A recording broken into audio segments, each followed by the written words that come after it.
Hi friends, ఎలా ఉన్నారు? బాగున్నారా? ఈరోజు నేను టమాటా పప్పు ఎలా చేయాలో చూపిస్తాను ఫ్రెండ్స్. నా ఛానల్ని మొదటిసారిగా ఎవరైతే చూస్తున్నారో ప్లీజ్ సబ్స్క్రైబ్ చేయండి. మొదటిగా ఒక గ్లాసు కందిపప్పు తీసుకొని కుక్కర్లో తీసుకున్నానండి. అందులో మంచిగా వాటర్ పోసి చక్కగా కడగాలండి. 2 సార్లు మంచిగా కడగాలి. టమాటా పప్పు ఇష్టపడని వాళ్ళు ఉండరండి. చిన్నపిల్లలు అయితే చాలా ఇష్టపడతారు, చాలా ఇష్టంగా తింటారండి. టమాటా పప్పులో కొంచెం నెయ్యి వేసుకొని తింటే చాలా బాగుంటుందండి, టేస్ట్ ఉంటుంది. చూడండి, ఈ విధంగా వాటర్ ఎక్కువగా పోసి మంచిగా కడగాలి ఫ్రెండ్స్. 2 సార్లు కడగాలి.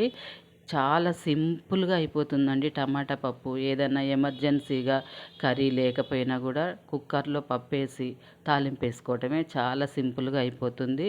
చూడండి ఫ్రెండ్స్, ఈ విధంగా వేసి మనము 2 సార్లు కడిగాక 3 గ్లాసుల వాటర్ పోస్తున్నాను ఫ్రెండ్స్. దీనికి 1 గ్లాసు పప్పుకి 3 గ్లాసుల వాటర్ పోస్తున్నాను. ఈ విధంగా వాటర్ పోసాక అందులో ఒక స్పూను పసుపు వేయాలి. అలాగే 1 స్పూను ఆయిల్ వేయాలి. కారం అండి, కారం మన ఇష్టం, ఎంత తినాలి అనిపిస్తే అంత వేసుకోవచ్చు. నేనైతే 1.5 స్పూన్ వేస్తున్నాను. ఎక్కువగా తినేవాళ్ళు ఎక్కువగా కూడా వేసుకోవచ్చండి. పచ్చిమిర్చి కూడా వేస్తాం కాబట్టి దాన్ని చూసి వేసుకోవాలి. అలాగే 1 స్పూన్ ధనియాల పొడి వేస్తున్నాను. ఒక 6-7 పచ్చిమిర్చి ఇలా కట్ చేసి వేస్తున్నాను ఫ్రెండ్స్.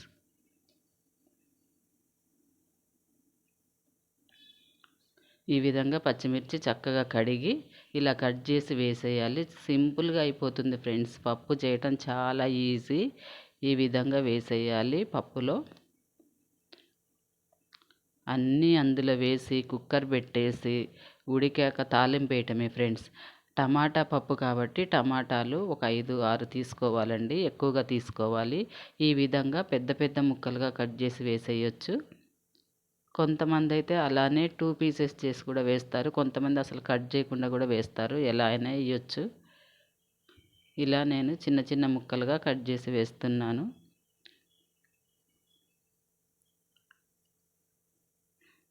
చింతపండు ఫ్రెండ్స్ కొంచెం కడిగి నానబెట్టాను. ఆ చింతపండు వేసాలి. ఏ పప్పులోనైనా కొంచెం చింతపండు కంపల్సరీ ఫ్రెండ్స్.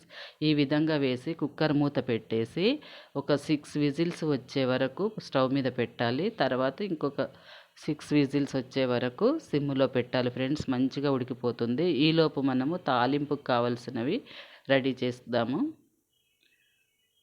వెల్లుల్లిపాయలు ఒక 6-7 వెల్లుల్లిపాయలు తీసుకున్నాను. కరివేపాకు కడిగి తీసుకున్నాను. ఎండుమిర్చి ఒక 3 అండి, కట్ చేసి పెట్టాలి. అలాగే తాలింపు గింజలు, ఆవాలు, జీలకర్ర, ఇంగువ కూడా అండి. ఇంగువ ఇష్టమైతే వేసుకోవచ్చు, లేకపోతే స్కిప్ చేయొచ్చు ఫ్రెండ్స్. చూడండి, పప్పు మంచిగా ఉడికింది. ఇంకా మెత్తగా కావాలంటే ఇలా పప్పు రుబ్బుతోటి మంచిగా మెత్తగా చేయొచ్చు. చూడండి, నేనైతే ఇలా పప్పు రుబ్బుతోటి రుబ్బుతున్నాను.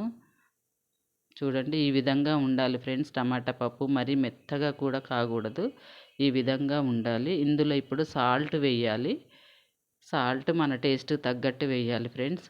అంతే ఫ్రెండ్స్, ఇప్పుడు తాలింపు వేసేయటమే. తాలింపుకు కావలసిన చిన్న బౌల్ పెట్టి అందులో ఒక 3 స్పూన్ల ఆయిల్ వేయాలి. ఆయిల్ వేడెక్కాక ఎండుమిర్చి వేసేయాలి, తుంపి వేయాలి, వెల్లుల్లిపాయలు వేసేయాలి, జీలకర్ర, ఆవాలు, తాలింపు గింజలు అన్నీ వేసేయాలి ఫ్రెండ్స్. ఇంగువ కూడా కొంచెం వేయాలి. తినేవాళ్ళే వేసుకోవాలి ఫ్రెండ్స్, వద్దు అన్న వాళ్ళు స్కిప్ చేయండి. కరివేపాకు కూడా వేసేయాలి. ఈ విధంగా తాలింపులో అన్నీ వేసాక కొంచెం వేడెక్కనివ్వాలి ఫ్రెండ్స్ ఈ తాలింపు.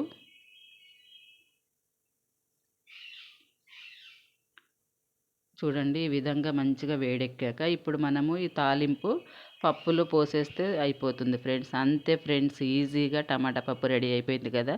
ఈ వీడియో ఎలా ఉందో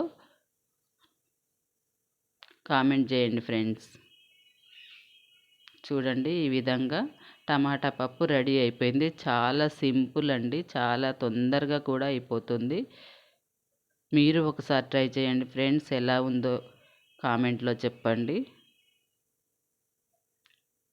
ఈ వీడియో నచ్చితే లైక్ చేయండి, షేర్ చేయండి, సబ్స్క్రైబ్ చేయటం మాత్రం మర్చిపోకండి ఫ్రెండ్స్. చాలా సింపుల్గా టమాటా పప్పు అయిపోయింది కదా. చూడండి ఎంత చక్కగా కనపడుతుంది. పిల్లలు చాలా ఇష్టంగా తింటారు friends. Thank you friends. Thank you for watching.